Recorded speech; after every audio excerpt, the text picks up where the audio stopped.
Good morning class. तो बच्चों, हमने अभी तक जो पढ़ा है इसमें education in relation to modern values में मीनिंग, मॉडर्नाइजेशन का meaning, process of modernisation in different areas और फैक्टर्स हमने ये पढ़ दिए हैं। जो अभी हम पढ़ेंगे वो पढ़ेंगे discuss the relationship between education and modernisation, यानी शिक्षा और आधुनिकरण में क्या संबंध है। तो शुरू करते हैं। आधुनिकरण और शिक्षा में एक गहरा संबंध होता है, क्योंकि शिक्षा में विकास के बिना आधुनिकरण की गति रुक जाती है, और यदि समाज में आधुनिकरण हो गया जिसके कारण आर्थिक प्रगति हो गई है तो वह शिक्षा के लिए अधिक धन जुटाया जा सकता है तथा शिक्षा को भी बढ़ावा मिलेगा। इसका पॉइंट समझते हैं। पहला है, आधुनिकरण शिक्षा पर निर्भर है। जो ये आज आधुनिकरण है ये शिक्षा पर ही निर्भर है। तकनीकी और आर्थिक उन्नति प्राप्त करने के लिए सही प्रकार की शिक्षा आवश्यक होती है। मैं उदाहरण के द्वारा समझाऊंगी अधिक और बड़ी एक उदाहरण के तौर पर अधिक और बढ़िया प्रकार के खाद्यान्नों का उत्पादन करने के लिए, उच्च कोटि की मशीनों और कारखाने स्थापित करने के लिए, प्रसन्न और स्वस्थ जीवन बिताने हेतु वैज्ञानिक ज्ञान प्राप्त करने के लिए और अंतर्राष्ट्रीय व्यापार में जोर शोर से भाग लेने के लिए सबसे पहले क्या है, वो शिक्षा के द्वारा ही पूरी होगी। सेकंड है, शिक्षा लोगों के अंदर से संकीर्णता की भावना समाप्त करती है। यानी शिक्षा लोगों के अंदर जो संकीर्णता की भावना समाप्त करती है, यानी जब लोग अनपढ़ होते हैं तो उनकी निष्ठा केवल अपने गांव, जाति, धर्म, समुदाय तक ही क्या होती है, सीमित होती है, इसके बाहर नहीं जाते हैं। परंतु जब शिक्षा के प्रसार से भिन्न क्षेत्रों के लोग संपर्क, उसका क्या होता, अलग ही लोगों में संपर्क बढ़ जाता है और उनमें बंधुत्व की भावना का भी विकास साथ साथ होता है। तो वो क्या है, शिक्षा के द्वारा ही वह पूरा होता है। और थर्ड है कि शिक्षा प्रशासन को चलाने के लिए सरकार की नीतियों को अमल में लाने के लिए कर्मचारियों मतलब ऑफिसर्स को प्रशिक्षण भी देती है। और जो शिक्षा व्यक्तियों के अंदर काम, उत्पादन, सांस्कृतिक क्रियाओं के प्रति विशेष प्रकार का दृष्टिकोण और कौशल पैदा वह करती है। सेकंड है हमारी सामाजिक परिवर्तन, कि हमारा समाज परिवर्तनशील है। इसमें हम जिस समाज में रह रहे हैं वहाँ पे वो रुकता नहीं है, परिवर्तन होता रहता है। तो वो किसके द्वारा है, वो शिक्षा के द्वारा ही परिवर्तन होता जाता है। परिवर्तनशील है समाज, इसमें परिवर्तन आते ही रहेंगे, चाहे वे परिवर्तन किसी के लिए भी उपयुक्त हो अथवा नहीं, ये परिवर्तन आते ही रहेंगे।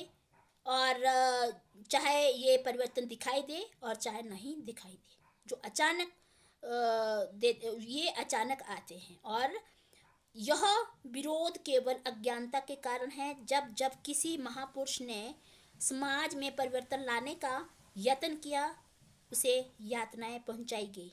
जिस तरह से उदाहरण के तौर पर महात्मा गांधी समाज में परिवर्तन लाना चाहते थे और उन्हें क्या हुआ, उन्हें गोली मार दी गई। सुकरात का अगर एग्जाम्पल लेते हैं तो अपने देश की रूढ़िवादी पद्धतियों को समाप्त करना वो चाहते थे, उसे विष का प्याला पीना पड़ा। शिक्षा सामाजिक परिवर्तन के प्रति उचित दृष्टिकोण पैदा करती है। जब कोई भी सामाजिक परिवर्तन आता है तो शिक्षा की प्रयोगशाला में इसकी क्या परख होती है। तो इस प्रकार से समाज में जब जब परिवर्तन आते हैं, इन परिवर्तनों को दो भागों में बांटा जा सकता है, भौतिक परिवर्तन और अभौतिक परिवर्तन। भौतिक परिवर्तन क्या होते हैं, आर्थिक, राजनीति और वैज्ञानिक क्षेत्र के परिवर्तन होते हैं। और अभौतिक परिवर्तन विचारों, परंपराओं, दृष्टिकोण में परिवर्तन है। अब आता है आधुनिकरण की प्रक्रिया में अध्यापक की भूमिका, role of the teacher in the process of modernisation. अब इसके बारे में पढ़ते हैं कि role of the teacher in the process of modernisation, कि अध्यापक की क्या भूमिका है।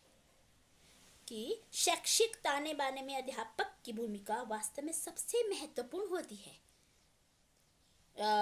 हमारे शैक्षिक उद्देश्य कितने भी महान क्यों ना हो, शिक्षण विद्या कितनी भी उत्तम क्यों ना हो, पाठ्यक्रम कितने ही सूझबूझ से क्यों न बनाया गया हो, परंतु यदि अध्यापक अपने कर्तव्य के प्रति जागरूक नहीं है तो सारी बातें क्या हो जाती है, निरर्थक हो जाती है। और आधुनिकीकरण की प्रक्रिया में अध्यापक की भूमिका बहुत महत्वपूर्ण है। वह पुरानी रूढ़ियों, अंधविश्वासों से समाज को मुक्त कराता है, इन्हें छोड़ने के लिए और नए विचारों को ग्रहण करने के लिए लोगों में जागरूकता भी पैदा करता है। और यदि अध्यापक का दृष्टिकोण उचित है तो ही बच्चे का दृष्टिकोण उचित बन जाएगा। अध्यापक बच्चों को मूल्य केंद्रित शिक्षा देता है, वैल्यूज नैतिक मूल्य सिखाता है। ये उसी के बस की बात है, क्योंकि प्राचीन और नए मूल्यों में समन्वय कर सके तो एक अध्यापक ही करवाता है।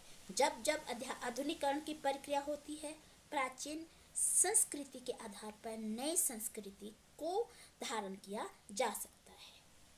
तो अध्यापक विद्यार्थियों के समक्ष एक आदर्श रखता है, उसके विचारों, मान्यताओं एवं दृष्टिकोणों का छात्रों पर गहरा प्रभाव पड़ता है।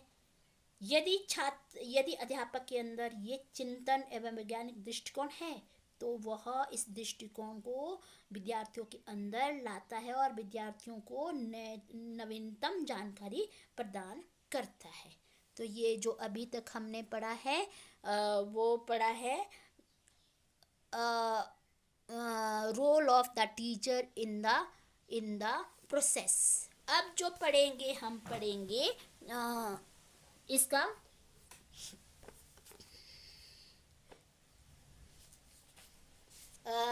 इसमें हम जो अब पढ़ेंगे वो पढ़ेंगे कैरिकुलम, यानी मॉडर्नाइजेशन एंड द कैरिकुलम। इसका पाठ्यक्रम क्या क्या होना चाहिए। Modernisation is a very popular concept in today age, yani therefore it is necessary that the curriculum should match the modern aspirations, otherwise the aim of education will be defeated. The curriculum must match the needs of true modernization. The curriculum should be based on science and technology. It should be conclusive to the increased national productivity. The following subjects can play an effective role in making the curriculum modern. कौन कौन सा? Science, computer education, English language, Sanskrit language, moral और value education, vocational education, work experience. तो ये modernisation के पाठ्यक्रम में होने चाहिए।